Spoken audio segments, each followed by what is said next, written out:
Class 12th physics में सबसे जोरदार प्रदर्शन करना चाहते हो ना, इस वीडियो को लास्ट तक जरूर देखना, क्योंकि इस वीडियो में मैं फिजिक्स के कंप्लीट सिलेबस को इतने दिलचस्प तरीके से बताने वाला हूं कि सिलेबस एकदम दिमाग में यहां पे छप जाएगा और पढ़ने में जो मजा आएगा वो अलग लेवल का होगा। वो कहते हैं ना बच्चों कि कौन कहता है कि आसमान में सुराग नहीं हो सकता, एक पत्थर तबीयत से उछाल के तो देखो। वही पत्थर आज उछालने का काम मैं आप सभी स्टूडेंट से करवाना चाहता हूं और सारी चीजें ऑफिशियल तौर पे बताने वाला हूं। एकदम यूपी बोर्ड की ऑफिशियल वेबसाइट पे ले जाके समझाऊंगा ताकि एक एक बात यहां हिट करे, समझ में आए, क्योंकि इतिहास गवाह है कि जब हमें समझ में आता है ना, तभी हम चीजों को दिलचस्पी से करना शुरू करते हैं। आइए मुन्ना, आइए स्टार्ट करते हैं। और आज इस वीडियो के माध्यम से, आज इस सिंगल वीडियो के माध्यम से सिर्फ ये जानते हैं कि यूपी बोर्ड 2025 हिंदी मीडियम के स्टूडेंट्स के लिए फिजिक्स यानी भौतिक विज्ञान का सिलेबस क्या है और किस तरीके से हम बेहतर तैयारी कर सकते हैं। यहां पे बच्चों हम आ चुके हैं यूपी बोर्ड की ऑफिशियल वेबसाइट upmsp.edu.in पे। यह है उत्तर प्रदेश माध्यमिक शिक्षा परिषद की ऑफिशियल वेबसाइट और यहां से हमने ये पीडीएफ डाउनलोड किया है जो कक्षा 12वीं के स्टूडेंट्स के लिए है। अब एक एक चीज को ध्यान से सुनिएगा, ये जो पीडीएफ है ये कक्षा 12वीं के स्टूडेंट्स के लिए है।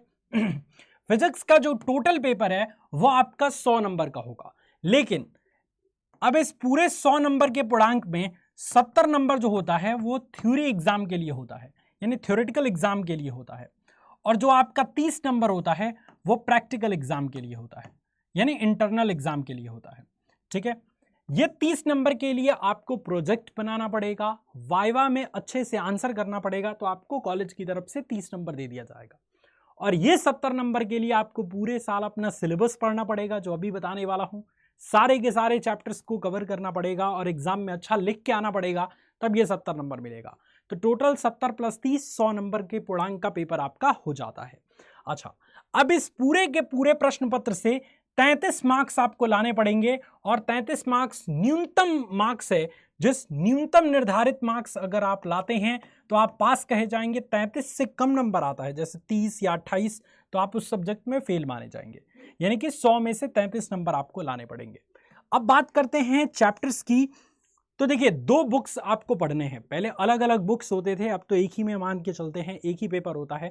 पहले हमारे ज़माने में जब मैं एग्ज़ाम देता था तो फर्स्ट बुक का अलग एग्ज़ाम होता था, सेकंड बुक का अलग पेपर होता था, इस तरीके से, है ना। लेकिन अब कंबाइन ही होता है एक में, लेकिन बुक्स आपको अलग अलग पढ़ेंगे। तो ये बुक 1 है। बुक 1 में आपको जो है वो टोटल 5 यूनिट्स पढ़नी है। पहला यूनिट है स्थिर विद्युतिकी, दूसरा विद्युत धारा, तीसरा धारा का चुंबकीय प्रभाव और चुंबकत्व, चौथा है विद्युत चुंबकीय प्रेरण और प्रत्यावर्ती धारा, और पांचवा है विद्युत चुंबकीय तरंगे। अब इस प्रत्येक यूनिट से कितने कितने नंबर के क्वेश्चंस पूछे जाते हैं? तो स्थिर विद्युतिकी से 8 नंबर के क्वेश्चंस पूछे जाते हैं, धारा वैद्युत से 7 नंबर के, विद्युत धारा का चुंबकीय प्रभाव चुंबकत्व से 8 नंबर के, विद्युत चुंबकीय प्रेरण और प्रत्यावर्ती धारा से 8 नंबर के, और विद्युत चुंबकीय तरंगों से 4 नंबर के। टोटल ऐड करें तो बुक 1 से आपके 35 मार्क्स के क्वेश्चंस पूछे जाएंगे आपके एग्जाम के पेपर में, फिजिक्स के पेपर में, बुक 1 से। इसके अलावा अगर आप नीचे चलते हैं बच्चों तो और चीजें आपको अच्छे से पता चलेंगी। और यहां पे हम स्टार्ट करते हैं बुक 2 की। जब हम बुक 2 की बात करेंगे तो बुक 2 में भी कुछ मोस्ट इंपॉर्टेंट यूनिट है। इसमें 4 यूनिट्स आपको पढ़ने हैं। सबसे पहला है आपका प्रकाशिकी, उसके बाद है आपका द्रव्य और द्वैती प्रकृति, इसके बाद है आपका परमाणु तथा नाभिक, और लास्ट में है आपका इलेक्ट्रॉनिक युक्तियां। इन सभी यूनिट से जो आपके अंक बनेंगे, जैसे प्रकाशिकी से 13 नंबर के प्रश्न आपके पेपर में देखने को मिलते हैं। इसके अलावा द्रव्य और द्वैती प्रकृति से 6 नंबर के, परमाणु और नाभिक से 8 नंबर के, और इलेक्ट्रॉनिक युक्तियां से 8 नंबर के। टोटल ऐड करेंगे तो बुक 2 से भी 35 नंबर के प्रश्न आपको देखने को मिलेंगे। यानी बुक 1 प्लस बुक 2 अगर करें, बुक 1 प्लस बुक 2, तो 35 कितना हो जाएगा?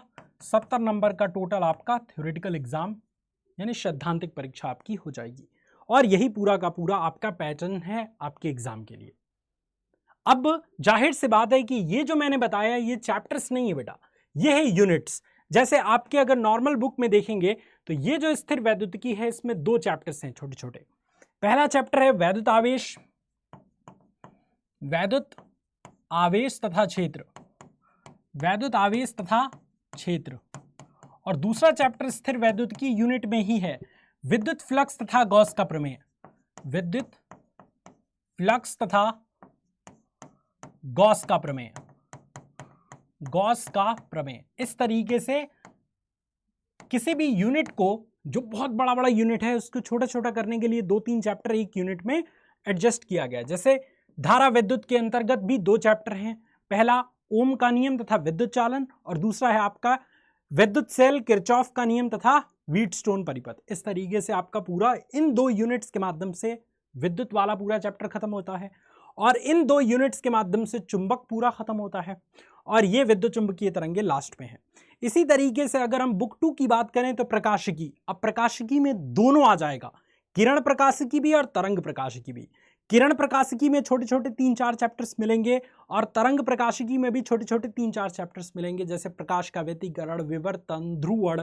इस तरीके से चीजों को आपको देखना पड़ेगा, ठीक है। अच्छा, अब अगर आगे चलें बच्चों, तो एक एक चीज को हम बहुत बारीकी से समझेंगे यहां पे ध्यान से। यहां पे अगर आप देखेंगे, ध्रुवण शायद हटा दिया है यूपी बोर्ड से, ध्रुवण और साथ ही साथ ये संचार व्यवस्था ये हटा दिया है, लॉजिक गेट भी हटा दिया है।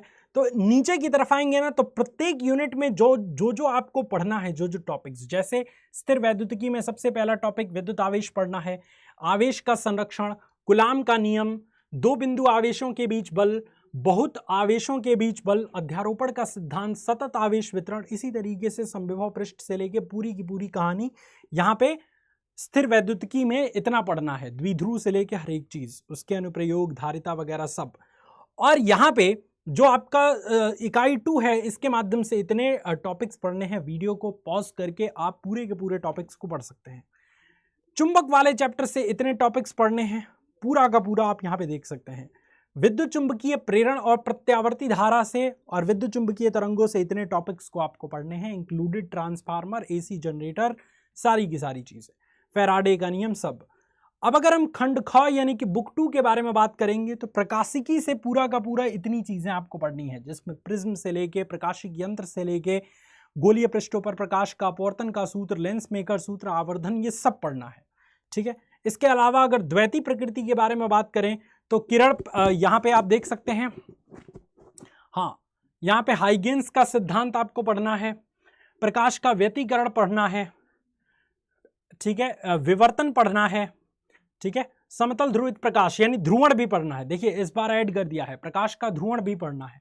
इसके बाद अगर हम द्वैती प्रकृति के बारे में बात करें, तो इसमें प्रकाश वैद्युत प्रभाव और उसके सारे एप्लीकेशंस पढ़ने हैं। परमाणु और नाभिक में परमाणु से रिलेटेड हर एक बात, रदरफोर्ड का परमाणु मॉडल, नील्स बोर का परमाणु मॉडल, हाइड्रोजन स्पेक्ट्रम, ये सब चीज आपको पढ़ना है, बंधन ऊर्जा से लेकर हर एक चीज। और सबसे इंपॉर्टेंट, जिसमें बच्चों को कंफ्यूजन होता है कि सर लॉजिक गेट हमें पढ़ना है कि नहीं, तो यूपी बोर्ड वालों ध्यान दो, इलेक्ट्रॉनिक युक्तियों में आपको क्या पढ़ना है, ठोसों में ऊर्जा बैंड, चालक, कुचालक और अर्धचालक, अर्धचालक, डायोड और वीआई अभिलाक्षणिक वक्र, यह आपको पढ़ना है। इसके अलावा फॉरवर्ड और रिवर्स बायसिंग में अग्र अभिनति और पश्च अभिनति को के कॉन्सेप्ट को अच्छे से डिस्कस करना है।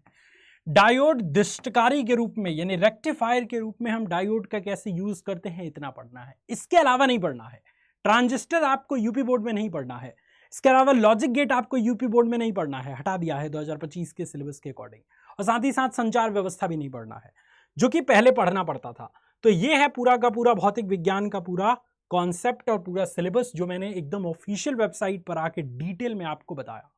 उम्मीद है कि ये वीडियो आपको बहुत पसंद आई होगी। ऐसे ही हम हेल्प करते रहेंगे, बिलीव रखिए, क्योंकि हम ही एक ऐसे टीचर हैं जो इसी चैनल पे, जिस चैनल पे बहुत सारे बच्चे तो अभी इस चैनल को नहीं जानते, बट हमारा पूरा उम्मीद है कि जिस तरीके से रिजल्ट हमने 2024 में दिया है ना, वे सारे स्टूडेंट सपोर्ट करेंगे, अपने भाई बहनों को इसके साथ जोड़ेंगे और इस चैनल को 2025 में हम सबसे बड़ा चैनल बनाएंगे।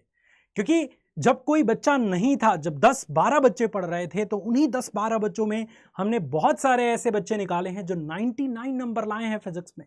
आप समझ सकते हैं। तो इस बार अगर बहुत सारे बच्चे पढ़ेंगे तो 2025 में तो एकदम पूरे यूपी में रौला रहेगा CUET हिंदी मीडियम चैनल का। और हमारा पूरा उम्मीद है कि सारे बच्चे हमें सपोर्ट करेंगे, और अगर आपने सपोर्ट किया ना, तो हम दोगुना सपोर्ट आपको देंगे और आपको हर तरीके का बेस्ट कंटेंट आपके लिए डिलीवर करेंगे। ये वीडियो कैसी लगी कमेंट सेक्शन में जरूर बताइए। उम्मीद है सिलेबस से रिलेटेड सारा डाउट आपका एंड हो चुका होगा। फिर भी कोई डाउट है तो कमेंट सेक्शन में अपनी बातें ज़रूर लिखिएगा। Thank you so much students for watching this video. जय हिंद।